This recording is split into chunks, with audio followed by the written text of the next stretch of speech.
What's up guys, welcome back to another video. Hope you're doing well today. Welcome to a new track created by Trax MF. Now if you look at this track just from top down, you might think it looks a little bit similar, and that is because I covered a track by Trax MF not that long ago called Shara CT, I think it was called, and that was his first ever track and it was absolutely amazing, like a perfect 125 track. Now this is his very second one.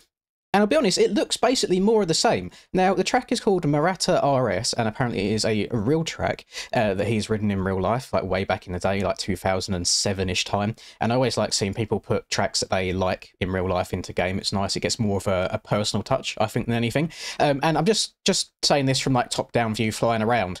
I think Mr. MF is very quickly making a name for himself. The track looks just as good as his first one is, and I feel like he's put a little bit more like environmental time into this one.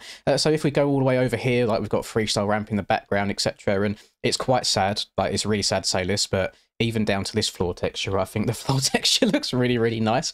Now today, rather than just riding the 125 that we normally do, I'm actually going on to the E10 bike today, the factory bike, and this is the factory RM 150. I didn't want to ride a 125, I wanted a bit more oomph. So if you're wondering, it's not a model swap or anything like that, it's just standard factory RM 150. So we're going to see how that goes and how that rides. I'm quite excited for this. Yeah, I think this is going to be one of these track creators that anytime they make a track now, it's like, oh, quick, go download and then quickly play it. So yeah, without further ado, let's spin some laps, see if it rides as well as his first one, and I'm pretty sure it will.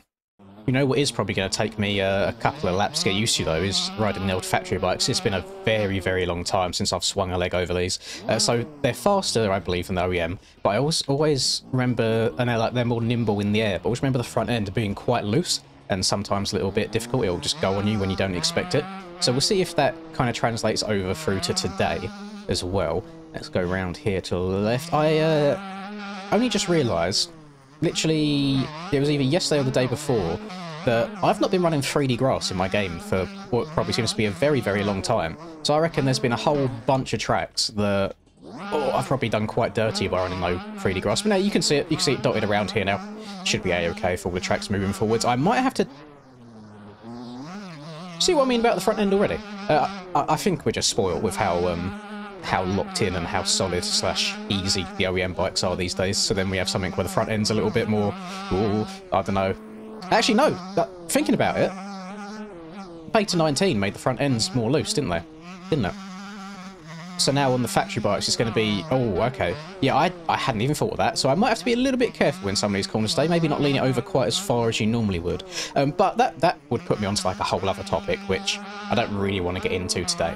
But to kind of prove my point here, next time you guys are just riding around a track and you feel yourself getting quite lent over in a corner, go into replay and look at just how far lent over the bike is in comparison to how much you're turning. It doesn't really make sense. I feel like we have to lean double the amount in real life, or get cranked over twice as much in game as you would in real life to turn the same amount. And I think that is, again, just through the game being a bit of a retexture. But hopefully that doesn't do me too dirty around here today. I'm going to be like quite... Oh god, oh god, oh god, oh god. Oh, that's fine, it's fine. Suspension was okay. I'm going to try and be quite patient around here, not get lent over too much, and we'll see how it goes. The track, there's definitely a bit more rough in this one than there was in his last one, which is nice to see. Adds a bit more character. I also like the little ruts and the jump faces as well. Ruts on jumps is something that is always a bit of a grey area on this game, because the way the game handles things. It's like, you'd want like long, narrow ruts to make it a bit more difficult, but then the game doesn't like narrow ruts and it'll just probably just pop you off and then you'll explode. And at the same time, if you make the ruts too big, then a lot of time the fast boys will just be able to ride on top of the rut, and then we actually just make the jump easier for ourselves because it helps us stay a lot lower in the air. So ruts are a bit of a weird one, but like, this looks really, really good. And it is ruts. It's not just a visual thing that he's done with the norms. But then saying that, the norms around this track do look really, really nice as well. Like, it adds a real good 3D, I guess, aspect over all the jumps. And so far, again, the bike choice seems to be absolutely perfecto. I imagine you could probably get quite a fun few 125 races going around tracks like this, which will be very, very nice in the near future. Again, these tracks are completely free, which is a big W as well. Oh, go on, get over. I want to be able to go quad, but I'm not quite getting the quad in clean. Yeah, these tracks are free. It'd be nice to get a little series going on these tracks at some point, depending on how many how many tracks Mr. Track MF wants to make. So yeah, one thing I did find it very, very cute, like a little bit adorable, is when people like put credits in their tracks. So it's like, oh, if I use this asset from this person and like this hay bale from this one, and this guy showed me how to do textures, etc. When he writes Kevin's name in there, because it seems like Kevin's helped him quite a lot on track 1 and track 2 also. He's got like help with like track tutorials and friendship at the end, and I was like, oh, that's really fucking cute. Like, I love seeing stuff like that. So yeah, big W to those two as well. Kevin's always been very, very nice to me. He's just quite a sound guy as well. If you heard that little ting in the background, that is Cookie Clicker open doing stuff by itself, so I do apologise. Probably should have muted it before I started recording, but you know, I've only been doing this like 3 years now, you know, it's not like I actually would know what I'm doing at this point. I am about... Oh, almost went quad. I don't know if quad's possible on this bike then, maybe quad, triple, single. I'm about to hit you with some spoilers. If you don't like spoilers, firstly I will tell you what the spoilers are, or spoilers are about, before I say the actual spoilers, in case you want to click off. If you were planning on watching Longlegs at the cinema, which is the new quote-unquote horror film with Nicolas Cage in it, which trailers, I swear, have literally said the scariest film in years, blah blah blah. Spoiler now. Don't go and watch it. It is absolute dog shit. Oh my god, it's very boring. Also, Nicolas Cage can't be someone scary because it's Nicolas Cage, and as soon as you see him you think it's really funny. And I'm not sure what to make of it. It was just a bit shit. I'm not going to go into too much detail as to what it's all about and how it all works, blah blah blah, but it's one of them films where you know what's going to happen at the end already before it gets to the end, just with little clues they drop here and there. It's like it's very very spoon-fed for you. There's not much to like kind of work out by the end. And yeah, it was just a bit shit, I'll be honest. Would not recommend. So all of the reviews or anything that you see saying scariest film or blah blah blah, I think there's 2 jump scares in the whole thing, and they're quite cheap jump scares as well. Other than that, it's not a scary film. You know, I think, you know, when you're sitting in the cinema and just as the film starts it says like, oh, age rating 15 plus, strong violence, gore, blah blah blah. There wasn't really any gore. There was one scene where Nicolas Cage's character headbutted the desk a few times and got a bloody face. That was about it. So yeah, absolute dog shit. Would not recommend. Do not go and see it. Waste of time, waste of money. But it was still nice going out with the missus. So I feel like we need to go to the cinema a little bit more. One thing I noticed, tickets where I used to live to go to the cinema, they used to be about £12 per person, which is probably something like $15. I don't know the conversion rate these days. That was before all, like, you know, cinema food and all that, and cinema food's disgustingly expensive anyway. But I hadn't been to the cinema here before. Went and had a look at the prices, and it's £5 per person, which is probably like $6, something like that, which I thought was disgustingly cheap. So you can't really complain about it at the end of the day. Nice cheap day out. And I had, for the very first time in a long time, I had a Tango Ice Blast, and my god, those things are... they are like pure sex. Absolutely incredible. That made it all worthwhile, to be fair. What if we scrub the quad in? Now I got the back end hung up again. Looking at the way the texture's made, I don't think he wants us to quad in, because it looks like the textures are built so you can then triple and then take off on the face of the 4th jump rather than downside in the 4th jump. That is just what I'm gathering here. I'm sure on the big bikes, you know, I'm sure on a 450 you could probably even 5 or 6 in. That's completely up to you, but this bike, the 150 is not as fast as I remember. I'm guessing the OEM bikes have just got progressively quicker over time, so now these factory bikes feel kind of on a par in terms of speed, and it's just the stability, man. Like, I don't know, like Beta 19, like, I'm happy to take some responsibility for this, and I'm going to throw Alpha under the bus here as well. Back in, I think, round 2, I think it was round 2 of GPs at France. It might have been round 3 or 4, I can't remember what order they go in. Yeah, GP of France at Villars-sous-Écoute was when this kind of whole Beta 19 update was in the works, like physics-wise. And I swear, I remember me and Alpha testing it and being like, yeah, you know, this actually feels fine, it's good. And now that it's come out, it doesn't feel like I remember it feeling. Like, I don't remember having really any front-end issues at all when I was testing it originally. Now, I don't know if Puposo went and changed something else at the same time as the update, which was basically... What the update is, if you don't know, is the game used to calculate how much traction you had based on the lean angle of your rear tyre. So, let's say you're running a rear 120 and you're cranked all the way over, you're just have quite a lot of grip. Whereas now it does it with the front tyre instead, so it should allow you realistically to feel like you can steer the bike with the back end more, how you would in real life. You know, if you step the back end out in a sharp corner, you'll turn tighter, you know, just drifting a little bit. And it felt good back then. But for whatever reason now, it just doesn't feel right. And I can't put my finger on it as to why it doesn't feel right, because we didn't have any more OEM or tyre updates from the point of it being tested to the point of final release.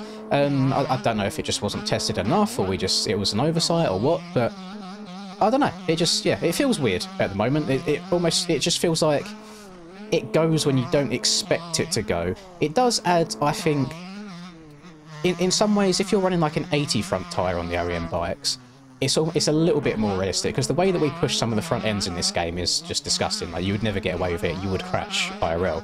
But then if you have like the 90 front tyre on, it's got so much grip that it grips the rut next to you and makes you crash that way. So you just have to be like pixel perfect everywhere, and it's like pick which con you hate the most or don't mind the most. It's like, do you want to tuck the front because you haven't got enough grip, or do you want to tuck the front because you've got too much grip? Pick the lesser of both evils, I guess. And I don't know, maybe, hopefully it'll be revisited at some point. I've even seen some people saying they want to bring the Beta 18 stuff back, and whilst I'm not against it, it's not the end of the world what we have right now, but I really would like to see more important things focused on. Top of the list being stuff like the server crashes, as that's been affecting a whole bunch of qualifying stuff over the course of the last year, like all of 2024. I think the servers have been pretty dookie. And then, what was the other one? Like, the glitch when someone leaves and rejoins the same server on a different bike then causes like 2, 3, 4 people to spawn inside of each other, and like a screen tearing black glitch appearing on your screen for others. Just stuff like that I'd love to see fixed. Just quality of life in general would be so good, and actually improving the infrastructure of the game, so having the ability to like have servers where everybody on a race day is in the same server, let's say, so you haven't got a 250 or a 450 class, you've got everyone in the same one. Like how SimAz is amazing. I think you can have like 150 people in a sim server at one time, and I feel like the servers still handle it pretty damn well. And then that allows you to have friends in the server to spot for you and just give you advice as the race is going on. And I'd love to see stuff like that in the future. Just unfortunately, I don't see the motivation there. I don't, like, on a consistent basis, see them wanting to improve the game that much. And we always get like the, it's been busy, been working on this game and that game, etc. And it probably is quite selfish of us expecting them to only work on bikes, because our game is bikes. You know, we don't really play. Well, some of us play GP bikes a little bit, but we don't really play the Kart Racing Pro or WRC, if he's even still working on that. I've got no idea. And it's just like, this game kind of is your money maker, let's say. And I'd love to see more attention to it, and just, even if it's just like a once a month thing, just a slight update here and there, rather than going months at a time without word or anything. And I feel like it would just build up so much more trust in the community, and people would actually like really enjoy the game, because the game's, I feel like it's been a bit of a lull at the moment. Again, I've done a stream the other day of just public lobby stuff, and I haven't been playing the game a disgusting amount recently. I'm at like 40-ish hours every 2 weeks, which isn't bad considering it's my job, let's say. And I got 2.5 hours deep into the stream, and I was just like, you know what, I'm bored. I don't want to play this anymore today. And I just finished at that point. But yeah, another cookie going on in the background. But yeah, I don't know. I don't know what the state of the game is at the moment. I'm interested to see your peeps' thoughts or solutions moving forwards. And how do you think the game is right now in terms of like a physics perspective? Do you prefer? I mean, a lot of people will prefer Beta 18 just because you could go faster, and that is what people want out of a video game, isn't it? They want to be able to go as fast as possible. Maybe in real life you're like me and you're not particularly good on a bike in real life, and you want to then go and be good on it in a video game and go as fast as you can. There's some people that are faster in real life than they are at the game, which absolutely baffles me. That blows my mind how that's possible. But I suppose you get good at what you practice, and they've had more time in real life than on the game, so I absolutely respect that. I feel like I went on a little bit of a tangent there, which I do apologise to Mr. MF for doing this over top of one of your tracks. But the track's actually really, really nice. If I was to revisit this and play it again, I'd probably go on the OEMs just so I can rail these ruts as hard as possible. Just because the factory bike, whilst it has a good amount of power, again, that front end is just really struggling in some of the corners. And that's just because of the most recent game update. It was never this bad in the past. I'm wondering if we'll get an OEM update at some point, which may address those front-end issues a bit more. I don't know what they would do, whether it's like geometry changes on the bikes or if it's just front tyre traction that would be changed. I'm very interested. I did see quite a while ago a clip of tyres that they are working on where you can actually get away with steering the bike with the back end, which I think would be really, really cool. I always believe, because of how the way the game works, I believe the best way or fastest way around the track will always be just keeping pure one-to-one traction by just rallying the outside, etc. But it's nice to give you another option to be able to turn with the back end, and I'm happy to be proven wrong. If that ends up being faster and we turn into, we just end up drifting everywhere, then I don't mind it at all. Remember back in the really, really old sim days, this is going back on like JLV stock traction, when people used to race like properly on those sorts of tracks, and the very early Supercross tracks were really, really slippery as well. There used to be multiple riding styles. Like back in the day, people used to drift around like the Supercross corners, like go up, like cut in deep, slam the front brake on, get the back end spin around, and then go again. Nowadays, it's more kind of like bikes where you keep one-to-one pure traction, open up the corners as much as you can, and it's just different. It's how times change. You know, games change, metas change. I know, especially this year, the meta in terms of how you ride the bike in the European series, at least, we've all started standing up everywhere, and I think that's mostly just because of how much Finn dominated in the opening rounds. And I think as the season has gone on, people have got closer and closer to each other, and I think that's just as people have learned and adapt to the game and how you're meant to ride these new tracks. And I'm enjoying it. I mean, I've got a 5-point lead now, going into Dilla, which is in 2 weeks' time. And we've got... How many rounds we got? Last round's round 8. We've got 3 rounds. We've got Dilla, Buds, and... Is Iron Man the last one? Iron Man's probably the last one. Probably, yeah. But yeah, we'll see how it goes. I'm happy wherever I end up. I mean, it'd be nice to win a chip, because after this chip, I can't really see myself competing for many more, to be honest. Mostly from a skill level, and then probably from a time level as well. I suppose there's going to be a day where I need to hang up the boots and just go into the commentator role rather than trying to compete with all these youngsters all the time. And I'll be happy to, if I won it. I would also probably be just as happy if I got second. I think because you don't get cash prizes anymore, they're like gifts / rewards, etc., rather than cash. I don't think it matters too much. It's not the end of the world. But Sharer, not Sharer, that's not your name, Trax MF, I don't think you need me to tell you that this track is also really, really good, just as good as Sharer was, and you're doing an incredible job so far. And the work rate's been pretty damn good as well. I swear it's been less than a month between the last one and this one now. So again, I'm excited to see what you keep bringing our way. I have noticed, and I don't know if this is just by coincidence, there's been no elevation on the tracks yet. So I'm interested to see what you can do with a track that has a little bit of hills to it.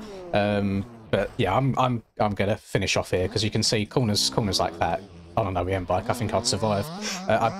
I feel like I've just ridden the OEM bike so much now that when I ride everything else, it all just feels so foreign and different. And I'm not hating on the bike at all. Like, some people like the OEM bikes the most, some people like the factory bikes the most, some people like the A-kit bikes the most. You're more than welcome to like what you like. It's just because I compete in aerial, I ride the OEM bike so much because that's what I have to be good on. But no, really good track. Looks very, very nice. Feels a little bit more like full in terms of environment wise as well, with all the objects, which is really, really nice to see too. And just keep them coming, man. Keep them coming, and I will keep doing them. That's basically the short of it.